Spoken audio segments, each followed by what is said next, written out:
Hello friends, কি অবস্থা সবার? আশা করি সবাই ভালো আছেন। আপনাদের দোয়া নিয়ে আমিও ভালো আছি। আরও একবার আমার এই পথের প্যাচারিতে স্বাগতম জানাই।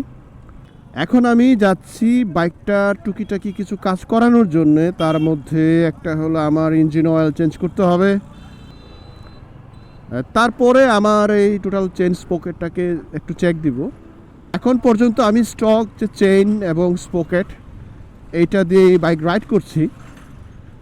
তবে এর আগে দুইবার আমি ফ্রন্ট যে স্পকেট এটা চেঞ্জ করেছিলাম, কিন্তু আমার কাছে মনে হচ্ছে যে চেইনটাতেও কিছু সমস্যা দেখা দিচ্ছে। মানে কারণ সামান্য একটু ড্রাই হয়ে গেলে অথবা পানি লাগলে চেইনটা খটখট আওয়াজ করে কোন জায়গায় জানি। এটা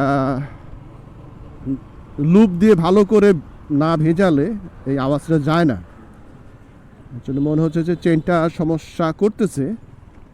এখন দেখব যদি টোটাল সেটটা চেঞ্জ করা লাগে কি না। যদি শুধুমাত্র চেন পরিবর্তন করলে হয়ে যায় তাহলে শুধুমাত্র চেইনটা পরিবর্তন করব।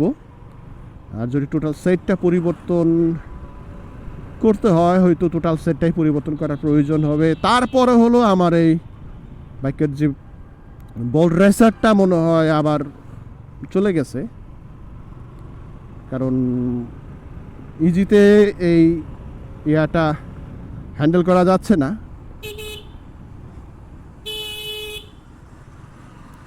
আপনার সাধারণত আমরা আমাদের বাইকের এই বল রেসারটা যদি নষ্ট হয়ে যায় বা চলে যায়, যেই বিষয়টা ফিল করি সেটা হলো মনে হয় বাইকটা একদিকে টানছে অথবা আমি যেদিকে মুভ করাতে চাচ্ছি সে সেদিক করছে না,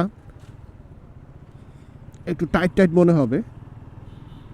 আর আমারটার ক্ষেত্রেও সেরকমই হচ্ছে।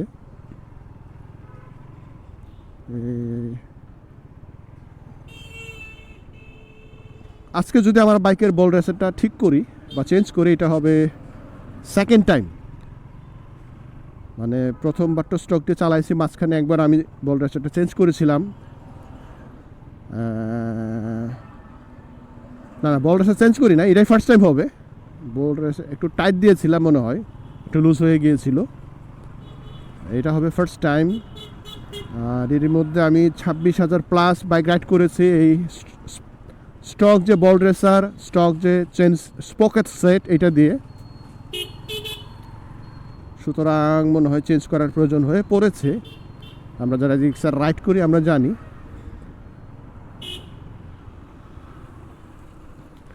আর এটা এমন না যে এটাতে এই বিশেষ করে এই চেইন স্পকেটটি আরও রাইড করা যাবে না, এটাতে আরও রাইড করা যাবে। ব্যক্তিগতভাবে আমি এরকম বিভিন্ন আওয়াজ না, অযথা অযাচিত কিছু এক্সট্রা নয়েজ যেটা বাইক থেকে আসে সেটা আমার ভালো লাগে না আসলে। এই শহরের রাস্তাগুলো ওয়ান ওয়ে হওয়াতে একটু ঝামেলা হয়। আমাদের ময়মনসিংহ শহরের এই প্রত্যেকটা রাস্তা ওয়ান ওয়ে,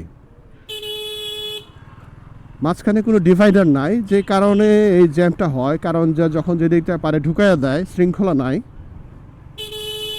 এটা যদি কোনো না কোনোভাবে রাস্তাটাকে দুই ভাগে ভাগ করা যেত তাহলে বোধহয় একটু স্লো হলেও মানে জ্যামটা লাগতো না। এখন নগর কর্তৃপক্ষ কি চিন্তা করে সেটা জানি না, বা এগুলো নিয়ে কখনো তারা ভাবে কি না সেটাও জানি না। ময়মনসিংহ ছাড়া, ঢাকা শহর ছাড়া অন্য কোথাও যখন যায়, আপনি সিগন্যাল ছাড়া আন্দাজে চালাতে থাকেন কেন মাঝখান দিয়ে? ডানে বামে কোনো সিগন্যাল নাই।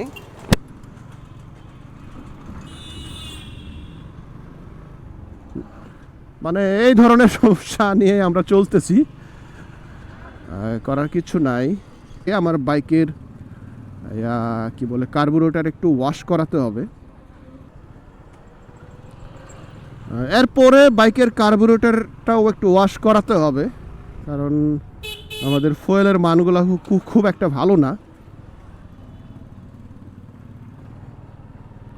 গত সার্ভিসেও এই কার্বুরেটর আমি ওয়াশ করেছিলাম, বাইকটা যথেষ্ট হালকা হয়ে গিয়েছিল। আবার বাইকটার সাউন্ড, তারপরে বাইকটার স্মুথনেস একটু পরিবর্তন হয়ে গেছে আবার।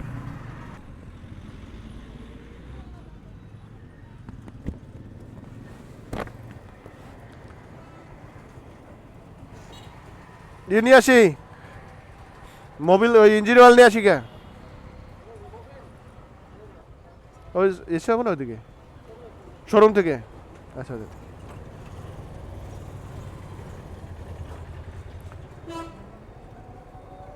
বাইকটা আমি আসলে সুজুকির সার্ভিস সেন্টারে সার্ভিস করাবো না আমি এই বাইক কেয়ারে করাবো, শুধুমাত্র এই ইঞ্জিন অয়েলটাই আমি শোরুম থেকে নিয়ে আসি। আমি এর আগেও হয়তো বলেছিলাম যে আমি মতুলের ইঞ্জিন অয়েলটা ব্যবহার করি এবং এটা এই সুজুকির সার্ভিস সেন্টার ছাড়া অন্য জায়গা থেকে নেওয়ার সাহস পায় না, কারণ ডুপ্লিকেট হওয়ার সম্ভাবনা থাকে। একমাত্র এই সুজুকি সার্ভিস সেন্টারের এই মতুল ইঞ্জিন অয়েলটা নেওয়াটাই এখন পর্যন্ত সেফ।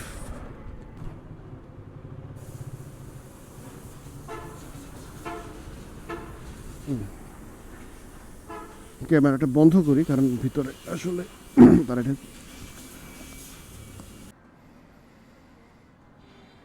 খুবই দুঃখের বিষয় যে আসলে মতুল ইঞ্জিন অয়েলটা পেলাম না। যেটা পেলাম সেটা হলো এসএস্টার সেমি সিনথেটিকটাও এখন পাওয়া যাচ্ছে না, স্টক আউট নাকি। আমি নর্মালি আগে ইউজ করতাম মতুলেরটা, সুজুকি বলতেছে সুজুকিতে মতুল স্টক আউট। মাঝখানে ডুপ্লিকেট বা ভেজাল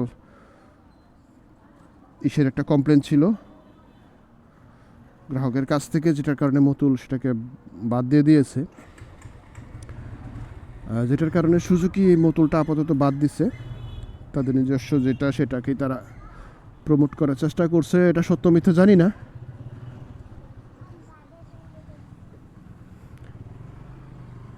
ইঞ্জিন অয়েল যেটাই হোক আমার গ্রেড, পাশাপাশি এটার মানে ডুপ্লিকেট না হলেই হয়েছে।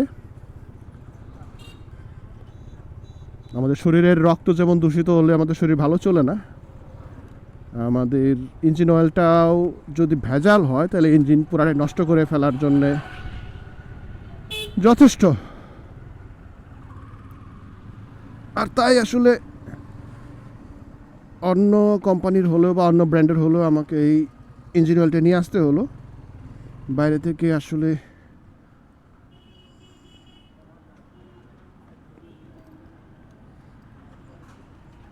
ইঞ্জিন অয়েল নেওয়াটা আমি মানে সাহস পাই না, যেটা আগে বলতেছিলাম। আগে লাগাই, ইউজ করে দেখা যাক কী হয়।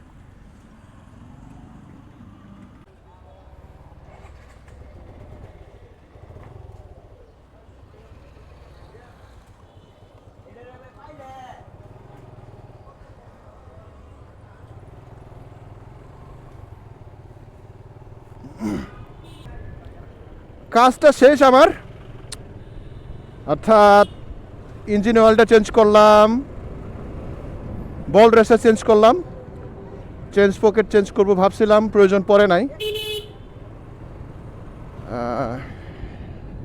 হয়তো এটাতে আরও 5-6 হাজার কিলো আমি রাইড করতে পারবো, আর এই কারণে আর পরিবর্তন করলাম না।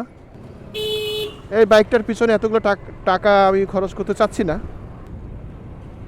হয়তো 5-6 হাজার কিলো রান করার পরে যদি না চলে নিতান্ত, তাহলে আমি পিছনের চেঞ্জ পকেটটাও চেঞ্জ করব। যারা সুজুকি ইউজার আছেন আপনারা একটু বলেন তো, যদি আমার ভিডিও দেখেন, যে আসলে আপনারা কত কিলোতে গিয়ে আপনাদের চেঞ্জ পকেট সেটটা চেঞ্জ করেছিলেন, বল রেসারের আপনাদের কী অবস্থা, আর যারা কার্বোরেটর বাইক ইউজ করেন আপনাদের কার্বোরেটরের কী সমস্যা, তাহলে আমার জন্য একটু সহজ হবে। কারণ মাঝে মাঝে আমার কাছে কনফিউশন লাগে যে আমি বোধহয়, আমার কাছে মনে হয় যে আমার বাইকটাতে একটু সমস্যা বেশি করে নাকি। আপনাদের অভিজ্ঞতা শেয়ার করলে বুঝতে পারবো যে আসলে টোটাল সুজুকির বাইকে এরকম সমস্যা নাকি আমার লটটাতেই সমস্যা। এই সমস্যাগুলো আসলে খুব একটা বেশি না। যে সমস্ত বাইকগুলোতে বল রেসার আছে এগুলাতে বল রেসার ক্ষয় হবেই, কারণ আমরা সবসময় এরকম স্মুথ রাস্তা রান করি না। কখনো রাস্তা ভাঙা চূড়া উঁচা নিচা, আমাদের বাংলাদেশের যে রাস্তার কন্ডিশন, তাতে করে বল রেসার যাওয়াটা অস্বাভাবিক কিচ্ছু না। এবং আগেই বলেছি যে প্রায় 26,000 কিলো রান করেছি। একটা বাইকে 26,000 কিলোর বাইক রান করাটা আমার কাছে যথেষ্ট মনে হয়। ও পাশাপাশি আরেকটা যে কাজটা করেছে, আমার কার্বোরেটরটা খুলে একটু ওয়াশ করেছি। ওইখানে কার্বোরেটরের যে ভ্যাকুয়ামটা আছে, ওই ভ্যাকুয়ামটা কিছুটা দাগ পড়ে গেছে, এটা ফুয়েলের কারণে। সো ফ্রেন্ডস, আজকের মতো আমার এই ভিডিও এখানেই শেষ করব। দেখা হবে, কথা হবে পরবর্তী কোনো ভিডিওতে, পরবর্তী কোনো বিষয় নিয়ে।